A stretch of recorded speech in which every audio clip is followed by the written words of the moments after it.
Aimé Lambala, pourquoi se plaindre que le monde des affaires congolais ne puisse pas impacter l'économie en République démocratique du Congo quand vous avez les Chinois, quand vous avez les mining, quand vous avez des grandes banques avec des capitaux colossaux apportés par les étrangers?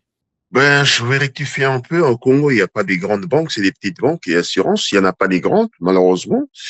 La première banque congolaise, je ne sais pas si Robank ou Equity, donc ils sont dans les 80e, 180e en Afrique, avec une capitalisation dans toute la République, je crois qu'on a moins de 10 milliards ou 12 milliards comme ça, donc c'est rien du tout, quoi. Donc, il n'y a pas vraiment l'argent. Même les assurances qui sont au Congo, c'est des petites assurances. Parmi les 200 meilleures assurances en Afrique, aucune est venue au Congo parce que le marché n'est pas intéressant. Alors, je vais pas fustiger un peu ces Chinois, tous ceux qui viennent là pour les affaires, malheureusement.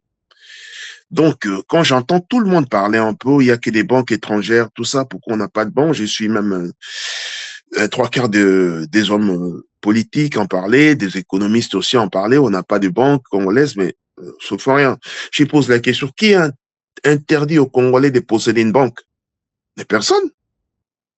Est-ce qu'on les a dit, vous montez une banque? On vous a dit non. Non. On n'a pas de liquidité pour monter une banque. Les autres, ils viennent parce qu'ils ont l'argent. Et nous, si on a l'argent, je ne sais pas, seulement les politiques, ils ont l'argent, ils préfèrent expatrier ça ailleurs. Donc, aucune personne nous a interdit d'avoir de banque. Le mining aussi, c'est l'étranger. Parce que c'est les banques étrangères qui leur donnent l'argent pour venir en RDC. Donc, ce n'est pas interdit d'avoir une banque. Les Congolais pleurent tout le temps, il faut des banques, des banques. Mais il faut pas oublier quelque chose quand on a une banque. Une banque, en soi, c'est vous apporte un capital et un petit fonds de roulement. C'est les dépôts des gens. Il faut que les Congolais puissent avoir un pouvoir d'achat et un déposer, enfin, qu'il y ait l'épargne plus et les crédits, les différences entre les taux d'équilibre qui va pousser aussi qu'on va donner les crédits ou pas. Quand quelqu'un a trois quarts des Congolais, ils bossent pas, il n'y a pas de travail, ils ont un pouvoir d'achat faible, à quoi bon avoir une banque? Les banques qui sont au Congo, c'est des banques de dépôt. Ben, malheureusement, on le taxe un peu, ils sont un peu, ils prennent l'argent, ils partent chez eux, c'est normal. C'est comme moi, si je viens aux États-Unis, j'ai monté une banque congolaise. Si j'ai l'argent, je retourne avec ça au Congo. Je ne vais pas garder aux États-Unis. Mais si ça va apporter un peu de la croissance, oui, pourquoi pas.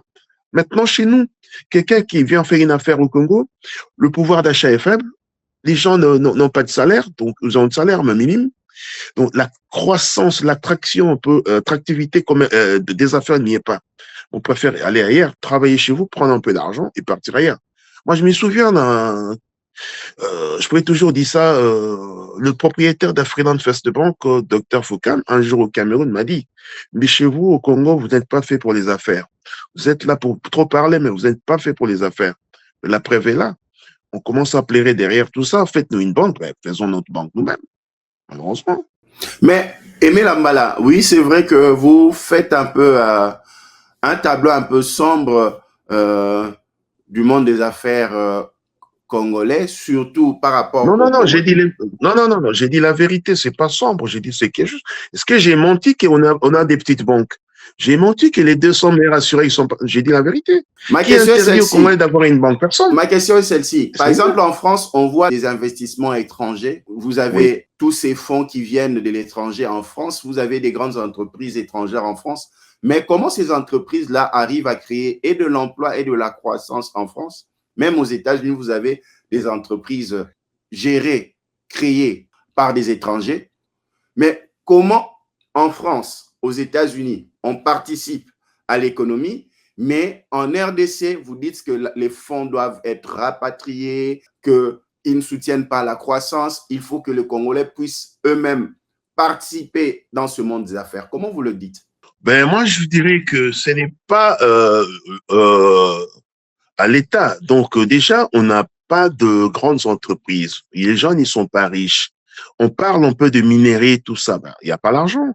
Quand je viens de parler, quand il y a des petites banques, en France, aux États-Unis, les gens qui sont riches, il y a des riches, il y a des fonds, des pensions qui sont là, il y a des assurances à vie.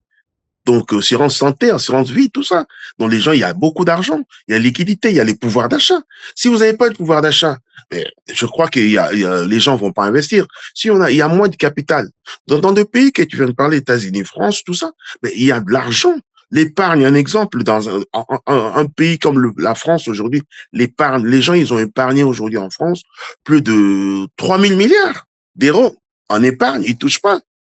Donc, avec 3 000 milliards comme ça, qu'est-ce qu'ils vont faire les banques? Ils vont donner le crédit par-ci, par-là.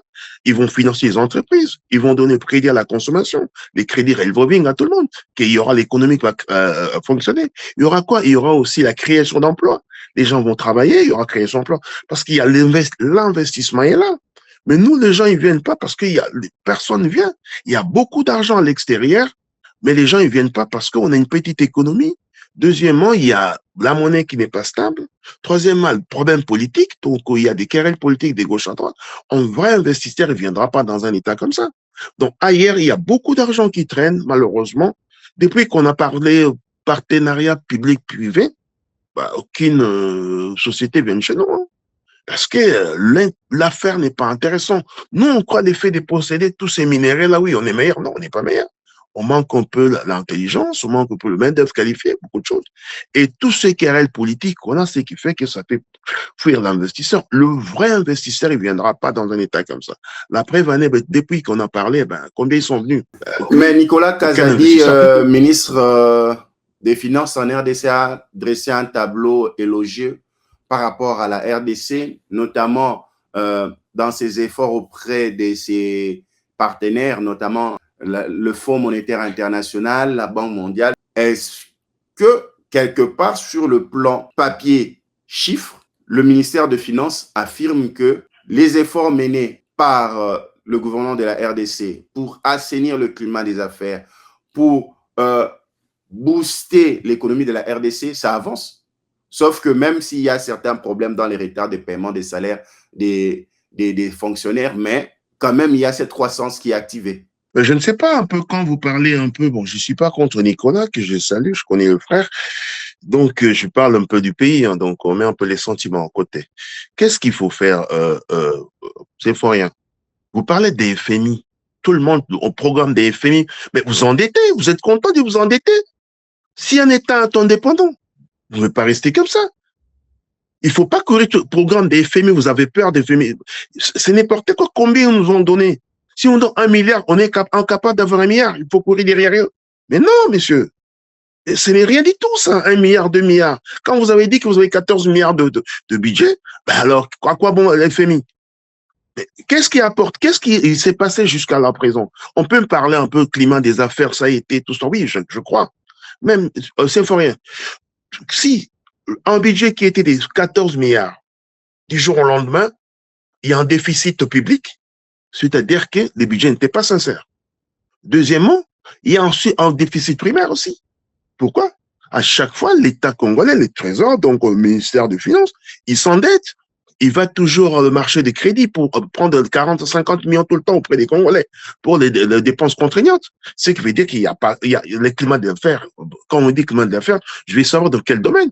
Si je vous pose la question dans la finance, quel est l'importance du climat d'affaires dans la finance? Dans les transports? Il n'y en a pas. Dans les services, quel est le climat d'affaires? Oui, mais si tout est au beau fixe, on dit que très bien, ok, très bien. Je crois ce qu'on veut me dire. Mais messieurs, mais il y a des gens qui sont dans de coins, cette croissance à 4-5% qu'on entend parler. Mais si tu arrives à un deal et on ne voit pas ça, cette croissance, hein, quel est le nombre d'emplois qui ont été créés dans le privé? Oui, peut-être quelques emplois un peu, un secteur dans le privé. Mais il n'y a pas de vrais emplois. Il n'y a pas d'investissement. Dis-moi, quel est l'investissement qu'on a eu au Congo jusqu'à présent? Il n'y en a pas. Mais quand j'entends parler, il y a de 14 mois, 16 mois, les gens sont impayés. Mais la croissance est où? Mais si vraiment, monsieur, il s'attendait à avoir les climats des affaires est bon, il est félicité par-ci, par-là, je crois que les investisseurs viendront eux-mêmes. On ne va pas faire la manche tout le temps à monter les 200, 300 millions de lions de FMI. Mais non. Les FMI, il est là pour nous accompagner. Moi, je crois qu'on ne va pas faire des éloges tout le temps. FMI, on est content, on fait ça. Non. Kabila a dirigé, excuse-moi, je ne peux pas dire. Il fut un temps au Congo, on n'avait pas FMI. On n'avait pas une crise comme ça. Il faut faire attention. FMI, on accepte, on refuse pas les FMI. Mais qu'est-ce qui nous en... Monsieur Nicolas, je vous pose la question, quel est le modèle économique du Congo? Donnez-moi. Dans quel secteur? Dans les services? Dans quel service? Dans l'aérien, tout ça. Il n'y a pas un modèle économique sûr. Est-ce que vous savez un peu, pour parler un peu, un pays qui est en marche, quel est le taux de chômage? Vous connaissez le taux de chômage au Congo pour savoir que le chômage a diminué, qui est la croissance? Je ne sais pas si combien vous connaissez le taux de chômage en RDC. Quel est le nombre de jeunes qui vont finir les études, ils ont trouvé l'emploi? Je ne sais pas les nombres des combien. Tout ça, il faut faire allusion. Quand il y a croissance, il faut sentir ça dans plusieurs domaines.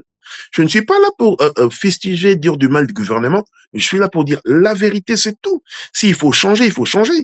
Il faut pas se laurier un peu en disant que oui, l'FMI nous a dit ça, oui. L'FMI est là si vous arrivez à payer des dettes. L'FMI est là si vous arrivez à sacrifier beaucoup de choses chez vous. Ils sont contents de ça. FMI est là si vous arrivez à avoir une monnaie faible comme ça, vous arrivez à payer des taxes, tout ça, des intérêts par rapport au crédit. Ils sont là pour ça. Mais les restes banques, prenez l'argent des FMI, vous clouez quelque part. Ça ne veut pas dire que si vous êtes avec un FMI, ben, tout est rose, oui. Ceux qui sont avec le FMI, c'est des gens qui sont malades, des pays qui sont malades, qui cherchent toujours un recours quelque part, malheureusement. Donc, on ne peut pas se leurrer en disant oui, les FMI, oui, mais on est en bon programme. Oh, messieurs, je vous dis que quand on dit que tout va bien, mais pourquoi on n'arrive pas à voir, c'est-à-dire à s'endetter dans le marché international? On s'endette toujours en RDC. Et si on est très bien, il faut aller s'endetter dans le marché international. On peut avoir 50 à 100 milliards de dollars maintenant. Mais on recourt toujours en RDC, dans les petits marchés un peu SVT au Congo, pour avoir 20 à 30 millions de dollars, c'est tout. Donc, on parlait un peu de FMI qui nous jette un peu tout ça. Donc, tous les pays, même de pays un peu pauvres, ils s'en sortent. Je te donne un exemple aujourd'hui avec la Russie. La Russie est exclue sur tout, mais le Russe, il s'en sort. L'économie russe est meilleure maintenant aujourd'hui que toutes les économies. Le Russe, ils sont meilleurs aujourd'hui. J'ai suivi aussi le diagnostic des FMI. Ils ont dit que par rapport à tous les pays européens, la croissance des Russes l'année 2024-2025, ça serait excédentaire. Ce qui veut dire que les Russes, ils sont mieux, malgré ils sont plus exclus dans de sphères internationales. Donc, je crois qu'il faut vraiment oublier un peu ces mots FMI, parce que les Congo, moi j'entends tout le monde parler, oui, FMI, FMI, ou sans compte, non. Mais non, mais excuse-moi un peu, qu'est-ce qu'ils ont apporté? Ça a changé quoi avec FMI?